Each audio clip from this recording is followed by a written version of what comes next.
Hello, and welcome to another episode of Around the Verse. I'm Eric Kyron Davis. And I'm Josh Herman. In today's update, we'll take a look at how GravLev works in the new flight model and see recent work on playable female characters. But first, let's take a look at some recent community shenanigans. Our ever-awesome Spanish community got together for their recurring event series, Los 50.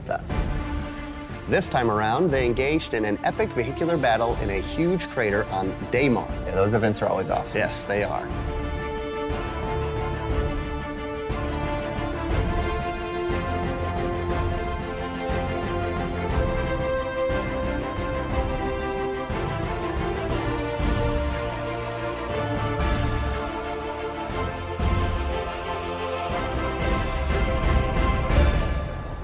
The Los 50 crew, Los 50. Los 50s, thank you, always brings it. So moving on to development, when creating an entirely new flight model, as we are currently working on, we cannot forget about GravLev. No, we can't. Let's take a look at how GravLev vehicles will work when that new flight model goes live. Here's David Colson and Andrew Nicholson with some insights into the wild world of hoverbikes. The old GravLev system was heavily dependent on the old flight model, and because the new flight model is a lot of work in the difference of implementation, the old GravLev stopped working when we moved toward the new flight model.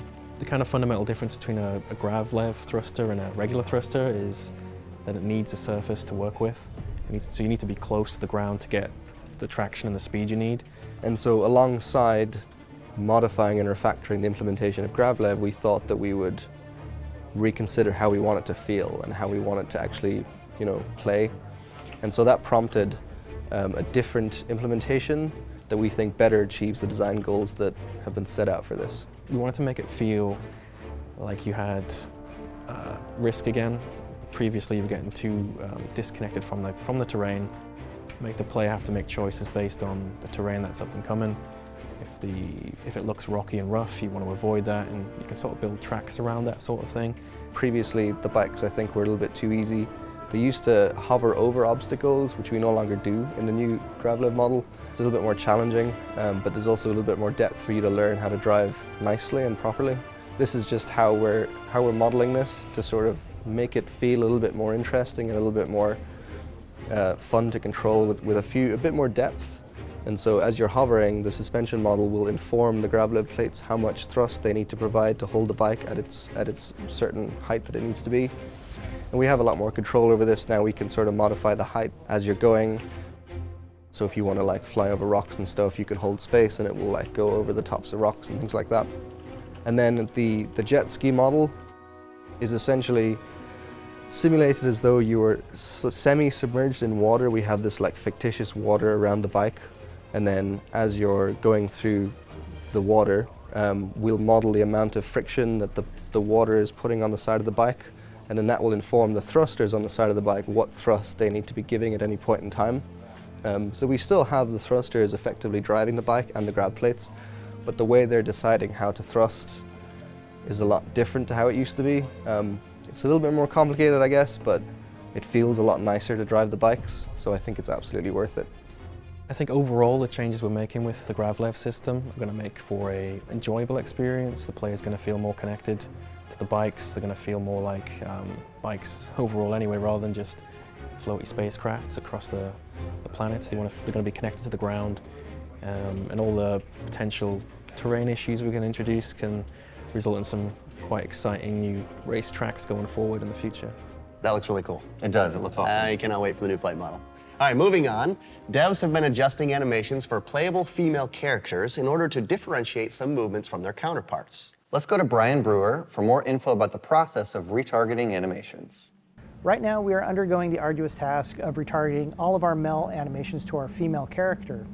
Typically in games, males and females share the same skeleton, but that has a few drawbacks, like the females tend to be masculine. In our game, we decided we wanted to have a unique skeleton for our female so that she is unique and different from our male character. But this does, however, come with a few challenges that we have to overcome. For example, her arms and her legs have different proportions than our male. We have two ways of retargeting our animations. We have an automated approach and we have a manual approach. Each has its own advantages and disadvantages. The automated way is headed up by Rob Housen, our content tech department.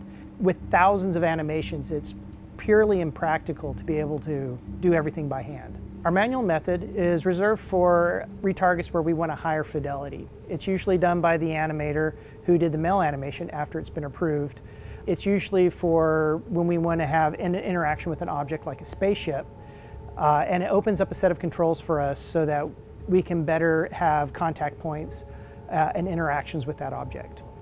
After an animation is finished and approved by our animation director, we import the female character into our scene. With the click of a button, she is being driven by the male character. We then take a little bit of time to turn on and off certain pull and reach effectors over the course of the animation. We also keep in mind technical requirements such as head cam for the player view and the origin node, which we call the locator locomotion. When we are happy with the result, we bake down the live retarget and export to game for testing.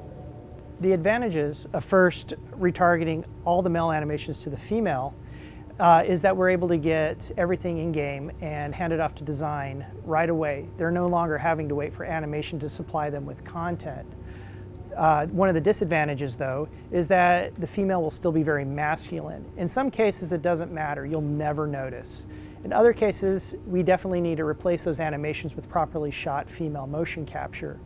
Once we've successfully replaced all the retargeted animation with properly shot female motion, it will make our game feel more alive. It'll give variety to our universe and hopefully make everything feel more immersive. So playable female characters. What are you the most excited about getting that new playable character into the game? I think I'm just excited about bringing the additional choice to the players. Yeah. Just kind of getting another gender into the verse is going to be an exciting thing. We've been talking about it for a really long time. Yeah. I think it's just exciting to finally be able to provide that to the players. So we won't be able to talk about this much after it gets out, but what have been the challenges to get this new height rig into the game and everything that the world currently exists? Brian was kind of mentioning it shortly, but you know, getting all of the skeleton, an entirely different skeleton in the game is really complex, and it doesn't seem like it at first, but it's a completely different proportion. So all the weapons they're going to use, all the ships they're going to use, all the usables they're going to use, everything needs to be tweaked because it's a different skeleton. So it's a lot of work from a lot of people, and it's an exciting moment for us to finally be able to deliver that. Yeah, so again, we've talked about this before. We have female NPCs. Why is it so hard now to do playable? And again, you probably answered this question many times in the last many years, but why, we've got female NPCs, what's the difference? The difference is that when you look at something like a shopkeeper or a mission giver or something like that, they have a defined set of animations, a defined set of data. Right. Whereas a player has a ton of stuff they can do. You can shoot, you can fly, you can shop, you can do all these different things. So it's really just the amount that is being processed is just considerably more. Exciting times. Yeah, exciting time to be alive. Finally, Environment Art continues to work on Walla and Lyria, the 2 moons of ArtCorp.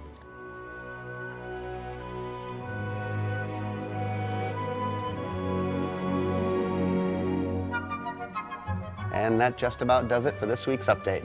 If any of you are in the San Antonio area this weekend, please make sure to stop by the annual PAX South Bar Citizen event. Members of the CIG team are planning on stopping by, so make sure you say hello. You can head over to barcitizen.sc for more information.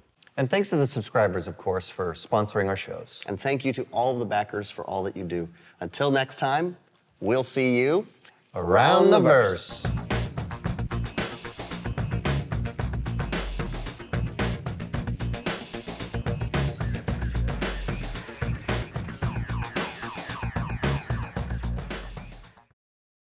Thanks for watching. For the latest and greatest in Star Citizen and Squadron 42, you can subscribe to our channel, or you can check out some of the other shows, and you can also head to our website at www.robertsspaceindustries.com.